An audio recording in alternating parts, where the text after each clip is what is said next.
2004, 2009 இந்த தேர்தல் முடிவுகள் வித்தியாசமான முடிவு.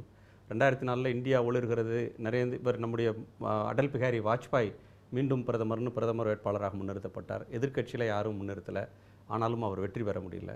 அத்வானியை பிரதமர் வேட்பாளராக முன்னிறுத்தினாங்க. எதிர்க்கட்சியில் யார் எதிர்த்தரப்புலன்னு கேட்ட கேள்வி வந்தது. அப்போதும் அவங்களால வெற்றி பெற முடியல.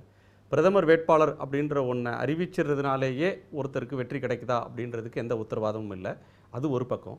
நீங்கள் எல்லா தேர்தல் கூட்டங்கள்லையும் ஒரு முக்கியமான பாயிண்ட்டை சொல்லிகிட்டே வரீங்க. உங்கள் கூட்டணியில் இருக்கக்கூடிய கட்சிகள் எல்லாம் வாக்கு வங்கி வலிமை இருக்கக்கூடிய கட்சிகள் அப்படின்னு. அரசியலில் ஒரு கட்சி இன்னொரு கட்சியோடு சேரும்போது 1+1+1ன்னு பலம் கூடுறதும் உண்டு. சில கட்சிகளோடு சேரும்போது சொந்த பலத்தை இழக்கக்கூடிய சூழல் வர்றதும் உண்டு.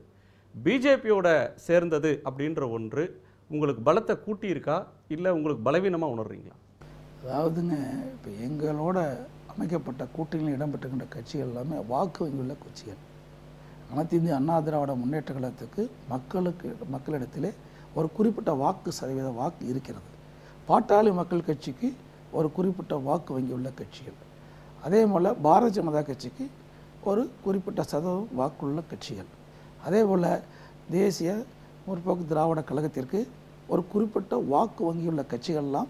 அதே போல் புரட்சி பாரதம் இருக்குது, புதிய தமிழகம் இருக்குது, புதிய நீதி கட்சி இருக்குது, இன்னும் பல கட்சிகள் எங்களை கூட்டணியில் இடம்பெற்றுக்கிறாங்க. இந்த கூட்டணிக்கு எல்லாமே வாக்கு வங்கியுள்ள கட்சிகள் ஒன்றாக இணைந்து தான் நாங்கள் இந்த தேர்தலை சந்திக்கிறோம். கடந்த 2014 நாடாளுமன்ற தேர்தலில் புரட்டி பாருங்கள். அப்போ ஒவ்வொரு கட்சிக்கும் எவ்வளோ வாக்கு இருக்குதுன்னு. இப்போ அனைத்து இந்திய அண்ணா திராவிட முன்னேற்ற கழகம் முதல் இடத்திலே இருந்தது. 39 இடத்துல 37 இடத்துல நாங்கள் வெற்றி பெற்றோம் தமிழ்நாட்டில். அப்போ பாரதிய ஜனதா கன்னியாகுமரியில் வெற்றி பெற்றது. தருமபுரியிலே பாட்டாளி மக்கள் கட்சி வெற்றி பெற்றது. ஆக தமிழ்நாட்டில் 39 இடத்துல நாங்கள் வெற்றி பெற்றோம்.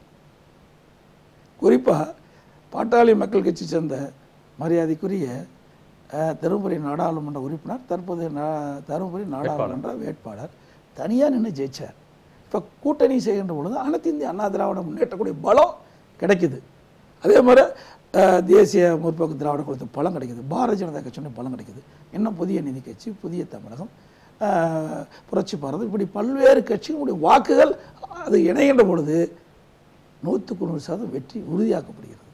இதில் எந்த மாற்று கருத்தும் கிடையாது. ஏன்னா தமிழ்நாட்டில் வாக்கு வங்கி உள்ள கட்சிகளே எங்கள் கூட்டணியில் தான் இருக்குது. வாக்கு வங்கி வெற்றியை தேடி தரும் நிச்சயமா. ஏன்னா ஒவ்வொரு கட்சியும் அந்த வாக்கு வங்கி நம்பி தானே கட்சியை நடத்துகிறாங்க. ஆமாம், வாக்கு வங்கி இல்லாத கட்சி நடத்த முடியாது. அதே பெரும்பான்மை மக்கள் செல்வாக்குள்ள கட்சிகள்லாம் அனைத்து இந்திய அண்ணா திராவிட முன்னேற்ற கழக தலைமையில் அமைக்கப்பட்ட கூட்டணியில் இடம்பெற்றிருக்குது. அதனால் கிட்டத்தட்ட தமிழ்நாட்டில் 39 இடங்களிலும் அனைத்து இந்திய அண்ணா திராவிட முன்னேற்ற கழகம், அனைத்து இந்திய அண்ணா திராவிட முன்னேற்ற கூட்டணி வெற்றி பெறும். அதே போல் பாண்டிச்சேரியில் எங்களுடைய கூட்டணியில் இடம்பெற்றிருந்த அந்த கட்சியும் இடம்பெறும். அதே 40 இடங்களில் வெற்றி பெறும்.